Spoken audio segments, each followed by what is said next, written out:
ജാഗ്രത.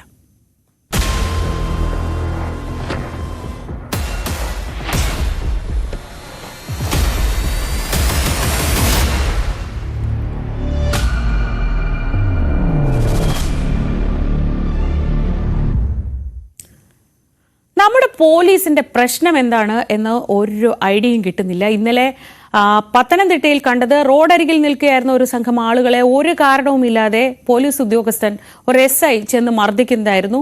എന്തായാലും ആ സംഭവത്തിൽ FIR ഒക്കെ ഇട്ടതിന് പിന്നാലെയാണ് മറ്റൊരു വാർത്ത വരുന്നത്. അത് മുഖത്തടിച്ച CIക്കെതിരെ ഓട്ടോ ഡ്രൈവർ പരാതി നൽകിയിട്ടും DYSP യാതൊരു നടപടിയും എടുക്കുന്നില്ല എന്നതാണ്. ഇടുക്കി കൂട്ടാർ സ്വദേശിയായ മുരളീധരനാണ് പരാതി നൽകിയത്. ഡിസംബർ 31-നായിരുന്നു മുരളീധരന് നേരെ അതിക്രമം. പ്രിൻസ് ജെയിംസ് വിവരങ്ങളുമായി. പ്രിൻസ്, ഈ ദൃശ്യങ്ങൾ ഇപ്പോൾ അല്പസമയം മുൻപ് നമ്മൾ കണ്ടു. ഒരു 4-5 പേർ കൂടി നിൽക്കുന്നു, പോലീസ് ഉദ്യോഗസ്ഥൻ അങ്ങോട്ട് വരുന്നു, എന്തോ ചോദിക്കുന്നു. അടുത്ത മിനിറ്റിൽ നമ്മൾ കാണുന്നത് അതിലൊരാളോട് ക്ഷുഭിതനാവുന്നതും അയാളെ ഇത് അദൃശ്യങ്ങളിൽ കാണുന്നത് പോലെ മർദ്ദിക്കുന്നുമാണ്. എന്താണ് ഇതിന് പ്രകോപനം? എന്തുകൊണ്ടാണ് ഈ 36 ദിവസം കഴിഞ്ഞിട്ടും ഇതിലൊരു നടപടിയില്ലാത്തത്?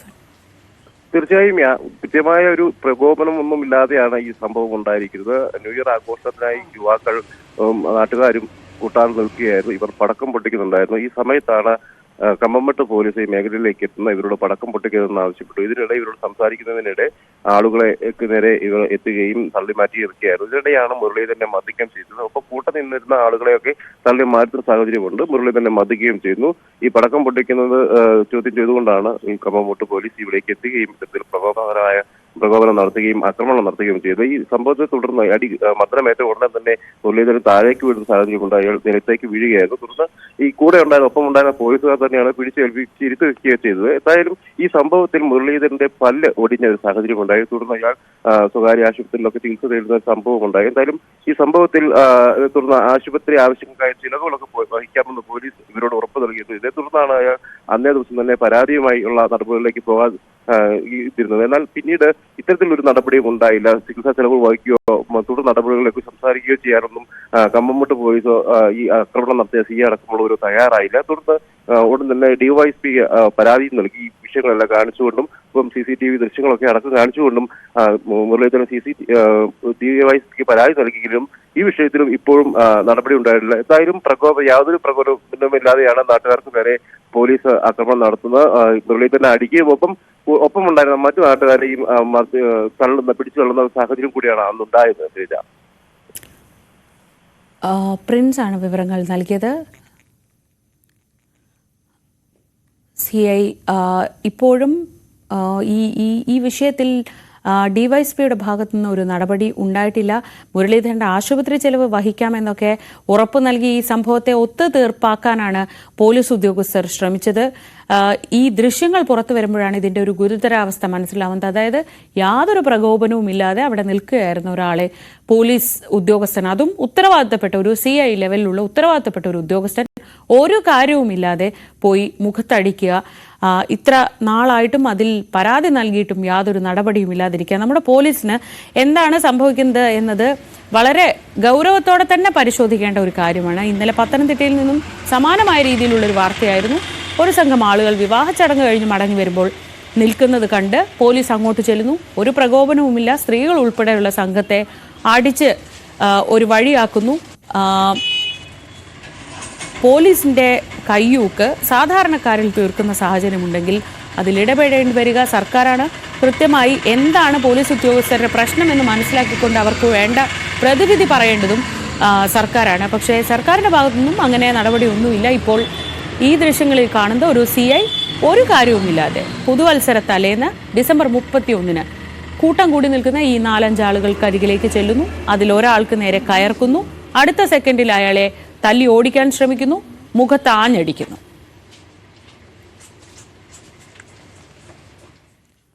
ഈ മർദ്ദനത്തിനിരയായ മുരളീധരന്റെ പ്രതികരണത്തിന് നമ്മൾ ശ്രമിക്കുന്നുണ്ട്. അത് കിട്ടുന്ന മുറയ്ക്ക് നമുക്ക് അദ്ദേഹവുമായി സംസാരിക്കാം. ഇനി മറ്റു വാർത്തകളിലേക്ക് വന്നാൽ നെയ്യാറ്റിൻകരയിൽ വെള്ളറടയിൽ മകൻ അച്ഛനെ വെട്ടിക്കൊന്നു. 70 വയസ്സുള്ള ജോസ് ആണ് കൊല്ലപ്പെട്ടത്. മകൻ പ്രജിൻ ജോസ് വെള്ളറട പോലീസിൽ കീഴടങ്ങി. അരുൺ മോഹൻ വിവരങ്ങളുമായി. അരുൺ, നെയ്യാറ്റിൻകരയിലുള്ള വാർത്തകളൊക്കെ ഒന്ന് തീർന്നു എന്ന് കരുതിയതാണ്. അപ്പോൾ ഇതാ ഒരു 70 വയസ്സുകാരനെ മകൻ വെട്ടിക്കൊന്നു എന്ന വാർത്ത വരുന്നു. അതും നല്ല വിദ്യാഭ്യാസമൊക്കെയുള്ള ഒരു ചെറുപ്പക്കാരൻ. എന്തായിരുന്നു ഇയാളുടെ പ്രകോപനം? ശ്രീജ ആദ്യം പങ്കുവച്ചതാണ് സത്യം. ഓരോ ദിവസവും നെയ്യാറ്റിൻകരയിൽ ഇത്തരം ഞെട്ടിപ്പിക്കുന്ന വാർത്തകൾ തന്നെയാണ് നമുക്ക് പങ്കുവയ്ക്കാനുള്ളത്. ഇന്ന് നമുക്ക് ഈ പറയുന്നത് അച്ഛനെ മകൻ വെട്ടിക്കുന്ന ഒരു ഞെട്ടിക്കുന്ന വാർത്തയാണ് നമുക്ക് ഇന്നലെ രാത്രി പുറംലോകം അറിയുന്നത്. ഈ നേരത്തെ പറഞ്ഞതുപോലെ വെള്ളറട കിളിയൂർ ചരുവിള വീട്ടിൽ ജോസ് എന്ന 70-കാരനാണ്, വ്യാപാരിയാണ്. അദ്ദേഹത്തെയാണ് മകൻ പ്രജിൻ എന്ന 28-കാരൻ വെട്ടിക്കൊലപ്പെടുത്തിയത്. നമുക്ക് മനസ്സിലാക്കാൻ കഴിഞ്ഞത് ഇദ്ദേഹത്തിന് അതിന് സ്വാതന്ത്ര്യം നൽകുന്നില്ല എന്നുള്ള ഒരു കാരണത്താൽ, വീട്ടിൽ സ്വാതന്ത്ര്യം ലഭിക്കുന്നില്ല എന്ന കാരണത്താൽ ആണ് ചെയ്തതെന്ന് പറഞ്ഞാണ് ഇദ്ദേഹം വെള്ളറട സ്റ്റേഷനിൽ മുന്നിൽ ഹാജരായത്. പക്ഷേ നമുക്ക് മറ്റൊരു കാര്യം മനസ്സിലാക്കാൻ കഴിയുന്നത് ഇദ്ദേഹം ചൈനയിലെ വുഹാനിലെ MBBS പഠനം നടത്തി വരികയായിരുന്നു. ഈ പറയുന്ന കൊറോണ സമയത്ത് പഠനം മുടങ്ങി നാട്ടിലെത്തി. അതേസമയം ഈ സമയം വരെ അദ്ദേഹത്തിന് സർട്ടിഫിക്കറ്റ് കിട്ടാത്തതിലുള്ള മാനസിക സംഘർഷത്തിലായിരുന്നു. ഇത് വീട്ടിൽ വലിയ പ്രശ്നങ്ങളുണ്ടായിരുന്നു, വീട്ടിൽ ഇതേ ചൊല്ലിയുള്ള തർക്കങ്ങളുണ്ടായിരുന്നു, വീട്ടിൽ അഭിപ്രായ വ്യത്യാസങ്ങളുണ്ടായിരുന്നു. സർട്ടിഫിക്കറ്റ് നൽകാത്തത് അല്ലെങ്കിൽ സർട്ടിഫിക്കറ്റ് ലഭിക്കാത്തതിനെ തുടർന്ന് ആ ഏജൻസി എറണാകുളത്ത് പ്രവർത്തിക്കുന്ന ഏജൻസി മുൻപാകെ ഇവർ പരാതി നൽകിയിരുന്നു. ഈ പ്രശ്നങ്ങളൊക്കെ വീട്ടിൽ പല കലുഷിതമായ ഒരു അവസ്ഥ ഉണ്ടായിരുന്നു. പൈസ നഷ്ടപ്പെട്ടു, എന്നാൽ ജോലി കിട്ടിയില്ല, പഠനം പൂർത്തിയായില്ല എന്നൊക്കെയുള്ള ഒരു അഭിപ്രായ വ്യത്യാസങ്ങൾ ഈ വീട്ടിൽ ഇങ്ങനെ ഉണ്ടായിക്കൊണ്ടിരിക്കുന്ന ഒരു സാഹചര്യം ഉണ്ടായിരുന്നു. ഇതിലുണ്ടായിരുന്ന ഒരു മാനസിക വെല്ലുവിളിയാണ് ഇതിന് കൊലയിലേക്ക് എത്തിയതെന്നുള്ളതാണ് നമുക്കിപ്പോൾ ഏറെക്കുറെ മനസ്സിലാക്കാൻ കഴിയുന്നത്. എന്തായാലും ഇന്നലെ രാത്രി ആയിരുന്നു ഈ ഒരു കൃത്യം നടന്നത്. അടുക്കള ഭാഗത്തായിരുന്നു ഇദ്ദേഹത്തിന്റെ മൃതദേഹം കണ്ടെത്തിയത്. കഴുത്തിലും നെഞ്ചിലുമായിരുന്നു വെട്ടേറ്റ നിലയിൽ കണ്ടെത്തിയത്. സംഭവ സമയം അമ്മ സുഷമ കുമാരി സ്ഥലത്തുണ്ടായിരുന്നു. അമ്മയുടെ നിലവിളി കേട്ട നാട്ടുകാർ പോലീസ് വിവരം അറിയിക്കുകയായിരുന്നു. പോലീസ് എത്തിയപ്പോൾ അമ്മ ബോധരഹിതയായി കിടക്കുന്ന കാഴ്ചയാണ് കണ്ടത്. അവർ ഇപ്പോൾ വെള്ളറടയിലുള്ള സ്വകാര്യ ആശുപത്രിയിൽ ചികിത്സയിലാണ്. എന്തായാലും പോലീസ് കസ്റ്റഡിയിലാണ് ഈ പ്രജിത്ത്. കൂടുതൽ ചോദ്യം ചെയ്തു വരുന്നു, മറ്റു നടപടികളിലേക്ക് പോകുന്നു. ശ്രീജ. ശരി അരുൺ, ഈ ബാലരാമപുരം കേസിൽ എന്താണ് അരുൺ ഇപ്പോൾ സംഭവിക്കുന്നത്? ഇപ്പോൾ ഹരികുമാറിന്റെ ചോദ്യം ചെയ്യൽ തുടരുന്നുണ്ട്, പക്ഷേ അപ്പോഴും ഈ പ്രതി ഇങ്ങനെ മൊഴിമാറ്റിക്കൊണ്ടിരിക്കുന്നത് അത് നിഷ്കളങ്കമായ മൊഴിമാറ്റലല്ല, മറിച്ച് ബോധപൂർവമായി ഈ കേസ് വഴിതെറ്റിക്കാനാണ് എന്നൊരു തോന്നൽ പോലീസിനുണ്ടോ? ഇയാളുടെ മാനസികാരോഗ്യ പരിശോധന അതിനെ സംബന്ധിച്ച് എന്താണ് ഇപ്പോൾ പോലീസ് പറയുന്നത്? ഇപ്പോഴും ഇയാൾ ഈ പറയുന്നത്, ഒരുപക്ഷെ പോലീസ് പറയുന്നത് ഈ വിഷയത്തിൽ ഹരികുമാർ വട്ടം ചുറ്റിക്കാനുള്ള ശ്രമം നടത്തുന്നു എന്നുള്ള നിലപാടിൽ തന്നെയാണ്. അയാൾ കളിക്കുന്ന നാടകമാണെന്നുള്ള ഒരു ഉറച്ച വിശ്വാസമുണ്ട്. പക്ഷേ പോലീസിന് അത് ആരോഗ്യ വിദഗ്ധരിൽ നിന്ന് അതിന്റെ ഒരു വ്യക്തമായ ഒരു മറുപടി അല്ലെങ്കിൽ വ്യക്തമായ ഒരു ഉറപ്പ് നൽകിയാൽ മാത്രമേ മറ്റു കേസിന്റെ അന്വേഷണവുമായി മുന്നോട്ട് പോകാൻ കഴിയുന്നുള്ളൊരു സാഹചര്യമാണ്. എന്തായാലും ഇയാൾ ആരുടെ വിദഗ്ധ ഉപദേശം ലഭിച്ചുകൊണ്ട് ഈ പറയുന്ന മൊഴിമാറ്റം ഉൾപ്പെടെയുള്ള, കാരണം ആദ്യ ദിവസങ്ങളിൽ ചോദ്യം ചെയ്ത ഒരു മനോഭാവമല്ല ഇപ്പോൾ ഹരികുമാറിന് വന്നിട്ടുള്ളത്. ഹരികുമാറിന് വിദഗ്ധമായ ഉപദേശവും ഇതിന്റെ ഭാഗത്തു നിന്ന് ആരും ലഭിച്ചിട്ടുണ്ടോ അല്ല എന്നുള്ളതൊക്കെ മനസ്സിലാക്കാനുണ്ട്. എന്തായാലും ഇപ്പോഴും അദ്ദേഹത്തിന്റെ ഈ പറയുന്ന നിരീക്ഷണം അല്ലെങ്കിൽ മാനസികപരമായുള്ള നിരീക്ഷണം ഇപ്പോഴും തുടരുന്നു. അത് ആരോഗ്യ വിദഗ്ധരായ അതിന്റെ പരിശോധനകൾ നടന്നു വരുന്നുണ്ട്. അതേസമയം ഇന്നലെ ഈ പറയുന്ന ഹരികുമാറിന്റെ സഹോദരി കുട്ടിയുടെ മാതാവിനെ പോലീസിന്റെ കസ്റ്റഡിയിൽ വാങ്ങിയിട്ടുണ്ടായിരുന്നു. അവർ കൊലപാതക കേസിൽ അവരല്ല അറസ്റ്റിലായതെങ്കിലും അവരിപ്പോൾ സാമ്പത്തിക തിരിമറി കുറ്റത്തിലും ഈ പറയുന്ന ജോലി തട്ടിപ്പിലുമൊക്കെയാണ് അവരെ ഇപ്പോൾ അറസ്റ്റ് ചെയ്തെങ്കിൽ അവരെ ഇപ്പോൾ കസ്റ്റഡിയിൽ വാങ്ങിയിട്ടുണ്ട്. എന്തായാലും ഈ കുട്ടിയുടെ കൊലപാതകമായുള്ള അന്വേഷണവും ഇവരുടെ ഭാഗത്ത് നിന്ന് ഇതുവരെ കിട്ടിയ തെളിവുകളുടെ അടിസ്ഥാനത്തിൽ അവരെയും ചോദ്യം ചെയ്തു വരുന്നു. എന്തായാലും വരുന്ന ദിവസങ്ങളിൽ വ്യക്തമായ ഒരു നിർണായകമായ ഒരു തീരുമാനം അല്ലെങ്കിൽ നിർണായകമായ ഇതിന്റെ വസ്തുത പുറത്തു കൊണ്ടുവരാൻ കഴിയുമെന്നുള്ള ഉറച്ച വിശ്വാസത്തിലാണ് പോലീസ് നിൽക്കുന്നത്. അതേസമയം ഹരികുമാറിന്റെ ഇടയ്ക്കിടയ്ക്കുള്ള മൊഴിമാറ്റം, അതായത് തന്റെ പേര് പോലും അറിയില്ല, തന്റെ അഡ്രസ് അറിയില്ല എന്നൊക്കെ ചോദിക്കുന്ന സമയം അനുഭവം പോലീസുകാർക്ക് ഉണ്ടായി. രണ്ടാമത് ചോദിക്കുന്ന സമയത്ത് ആദ്യമൊക്കെ വ്യക്തമായി എല്ലാം പറഞ്ഞിരുന്നാൽ ജയിലിൽ പോയിട്ട് വന്നപ്പോൾ ഒരു സ്വഭാവ മാറ്റം ഉണ്ടായിട്ടുണ്ട്. അത് ഈ പറയുന്ന കേസിൽ നിന്ന് രക്ഷപ്പെടാനുള്ള ശ്രമത്തിന്റെ ഫലമാണോ എന്ന് സംശയിക്കുന്നതായും പോലീസ് പറയുന്നു. ശ്രീജ. ശരി, അരുൺ മോഹനാണ് വിവരങ്ങൾ നൽകിയത് നെയ്യാറ്റിൻകരയിൽ. നവീൻ ബാബുവിന്റെ മരണത്തിൽ സിബിഐ അന്വേഷണം ആവശ്യപ്പെട്ട് നൽകിയ അപ്പീൽ ഹൈക്കോടതി ഡിവിഷൻ ബെഞ്ച് ഇന്ന് പരിഗണിക്കും. സിബിഐ അന്വേഷണം വേണ്ടെന്ന ഹൈക്കോടതി സിംഗിൾ ബെഞ്ച് വിധിക്കെതിരെയാണ് നവീന്റെ ഭാര്യ മഞ്ജുഷ അപ്പീൽ നൽകിയത്. ഈ ഹർജിയാണ് ഇപ്പോൾ ഡിവിഷൻ ബെഞ്ചിന്റെ പരിഗണനയ്ക്ക് ഇന്ന് വരുന്നത്. നവമി ദിനേശ് വിവരങ്ങളുമായി. നവമി, ഈ വിഷയത്തിൽ അക്കമിട്ട് പറയുന്നുണ്ട് മഞ്ജുഷ. എന്തുകൊണ്ടൊക്കെയാണ് ഈ സിംഗിൾ ബെഞ്ചിന്റെ വിധിയെ അവർ അംഗീകരിക്കാത്തത്? എന്തുകൊണ്ടാണ് സിബിഐ ഇതിൽ വരേണ്ട ആവശ്യമുള്ളത് എന്ന് അവർ വിശദീകരിക്കുന്നുണ്ട്. അതൊക്കെ ഡിവിഷൻ ബെഞ്ചിനെ ബോധ്യപ്പെടുത്താൻ കഴിയുമോ എന്നതാണ് പ്രധാനപ്പെട്ട കാര്യം. ഇന്ന് എപ്പോഴാണ് ഈ കേസ് പരിഗണനയ്ക്ക് വരിക? എന്താണ് വിശദാംശങ്ങൾ?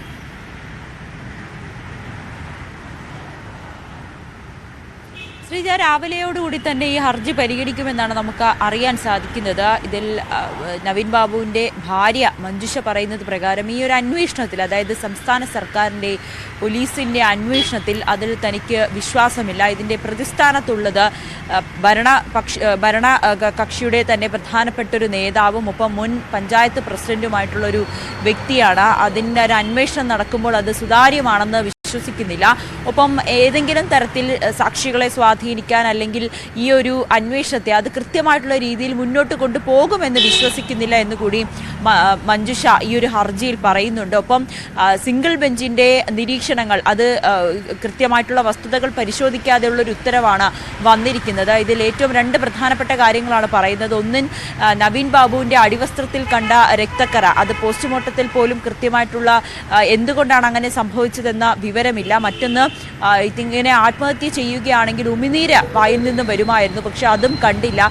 ഇത് രണ്ടുമാണ് പ്രധാനപ്പെട്ട സംശയം. ഈ സിംഗിൾ ബെഞ്ച് ഇതൊന്നും പരിശോധിക്കാതെയാണ് സിബിഐ അന്വേഷണം വേണ്ട എന്നൊരു ഉത്തരവിട്ടത്. ഇതുകൊണ്ടാണ് മഞ്ജുഷ ഡിവിഷൻ ബെഞ്ചിനെ സമീപിക്കുവാനായി തീരുമാനിച്ചിരിക്കുന്നത്. ഇന്ന് ഈ ഹർജി പരിഗണിക്കുമ്പോൾ സിബിഐയോടും ഒപ്പം സംസ്ഥാന സർക്കാരിനോടും നിലപാട് വ്യക്തമാക്കാൻ ഡിവിഷൻ ബെഞ്ച് ആവശ്യപ്പെട്ടിരുന്നു. അങ്ങനെയാണെങ്കിൽ ഇന്ന് അവർ കോടതിയിൽ അവരുടെ നിലപാട് വ്യക്തമാക്കും. സർക്കാർ ഇതിലൊരു സിബിഐ അന്വേഷണം വേണ്ട, കൃത്യമായിട്ടുള്ള ഒരു അന്വേഷണം തന്നെയാണ് പോലീസ് ഇപ്പോൾ മുന്നോട്ട് പോയിക്കൊണ്ടിരിക്കുന്നത് എന്നുള്ളൊരു വാദമാണ് കോടതിയിൽ ഉന്നയിച്ചിരിക്കുന്നത്. അത് തന്നെയാണ് ആവർത്തിക്കാനുള്ളൊരു സാധ്യതയും. പക്ഷേ മഞ്ജുഷ ഒരു സിബിഐ അന്വേഷണം വേണമെന്ന നിലപാടിൽ ഉറച്ചു നിൽക്കുകയാണ്. ഇന്ന് എന്തായാലും ഹർജി പരിഗണിക്കുമ്പോൾ എന്താണ് ഡിവിഷൻ ബെഞ്ചിന്റെ ഭാഗത്തു നിന്നും ഉണ്ടാകുന്ന ഉത്തരവ്? ഇപ്പോൾ സിബിഐ അന്വേഷണം വേണ്ട എന്ന് തന്നെയാണെങ്കിൽ മഞ്ജുഷയെ സംബന്ധിച്ച് അല്ലെങ്കിൽ കുടുംബത്തെ സംബന്ധിച്ച് വലിയൊരു തിരിച്ചടിയാകും. മറിച്ച് സിബിഐ അന്വേഷണം നടക്കട്ടെ എന്നൊരു ഉത്തരവാണ് ഹൈക്കോടതി ഡിവിഷൻ ബെഞ്ചിന്റെ ഭാഗത്തു നിന്നും ഉണ്ടാകുന്നതെങ്കിൽ അത് സംസ്ഥാന സർക്കാരിനെ സംബന്ധിച്ച് വലിയൊരു തിരിച്ചടിയായി മാറുകയും ചെയ്യും. ശ്രീജ.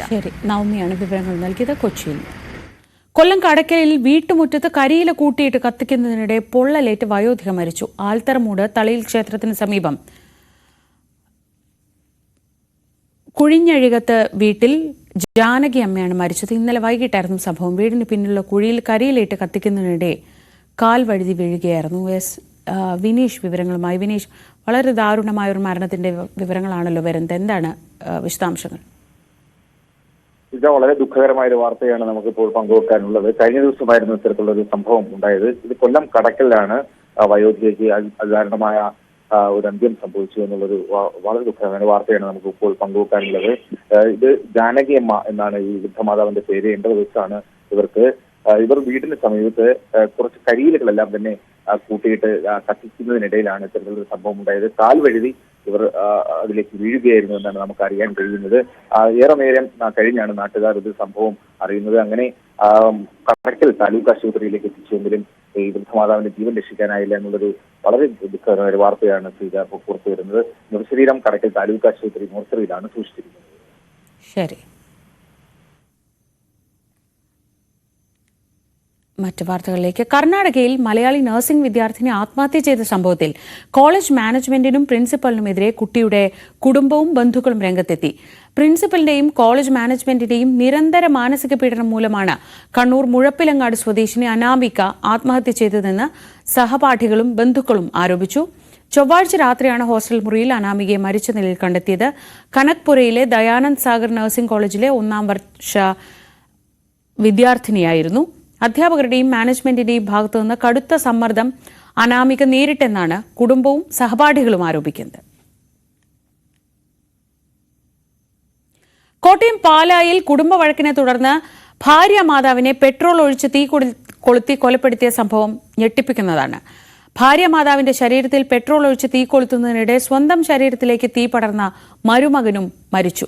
പാല അന്ത്യാളം സ്വദേശി നിർമ്മല, മരുമകൻ കരികുന്നം സ്വദേശി മനോജ് എന്നിവരാണ് മരിച്ചത്.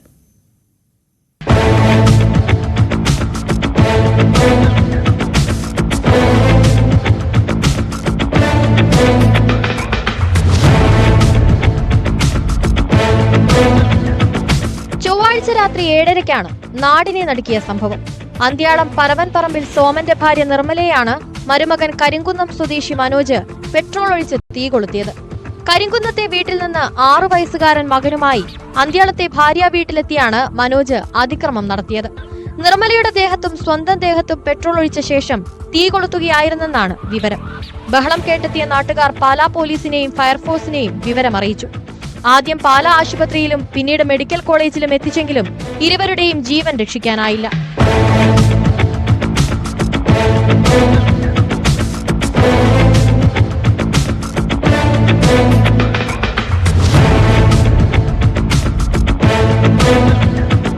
സംഭവ സമയം നിർമ്മലയുടെ ഭർത്താവ് സോമൻ പുറത്തു പോയിരുന്നു. നിർമ്മലയെ കൂടാതെ വല്യമ്മയാണ് ഈ സമയം വീട്ടിലുണ്ടായിരുന്നത്. പെട്രോളുമായാണ് മനോജ് ഇവിടെ എത്തിയത്.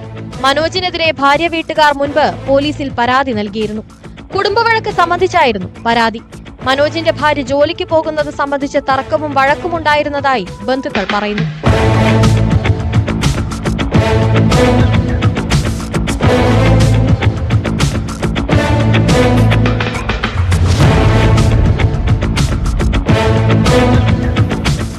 ന്യൂസ് 18 കോട്ടയം. കൊച്ചിയിൽ ഒരു ഇടവേളയ്ക്ക് ശേഷം ഗുണ്ടാ സംഘങ്ങൾ വീണ്ടും തലപൊക്കുകയാണ്. ഒരാഴ്ച മുൻപ് വടുതലയിൽ റെയിൽവേ ഗേറ്റിന് സമീപം സിഗ്നൽ കാത്തുനിന്ന യുവാവിനെ ആക്രമിച്ചത് ഗുണ്ടാ സംഘങ്ങളായിരുന്നു. മുൻ വൈരാഗ്യത്തെ തുടർന്നാണ് ഉമേഷ് എന്ന യുവാവിനെ പ്രതികൾ വെട്ടിപ്പരിക്കേൽപ്പിച്ചത്. കേസിലെ പ്രതികൾ ഇപ്പോൾ പോലീസിന്റെ പിടിയിലാണ്.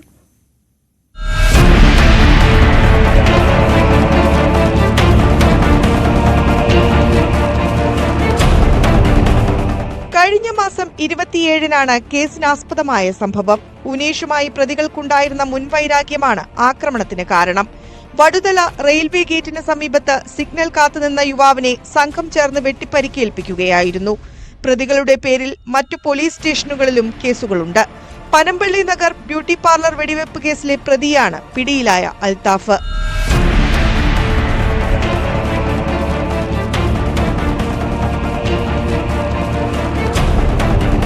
CCTV ദൃശ്യങ്ങൾ കേന്ദ്രീകരിച്ചു നടത്തിയ അന്വേഷണത്തിലാണ് കൊച്ചിയിലെ വിവിധ ഭാഗങ്ങളിൽ നിന്ന് പ്രതികളെ പിടികൂടിയതെന്ന് പോലീസ് പറഞ്ഞു.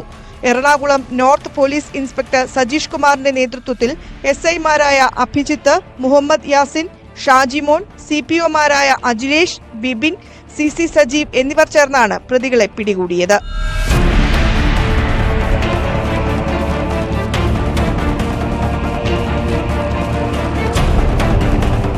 ന്യൂസ് 18 കൊച്ചി. ഇടവേളയ്ക്ക് ശേഷം മടങ്ങിയെത്താം.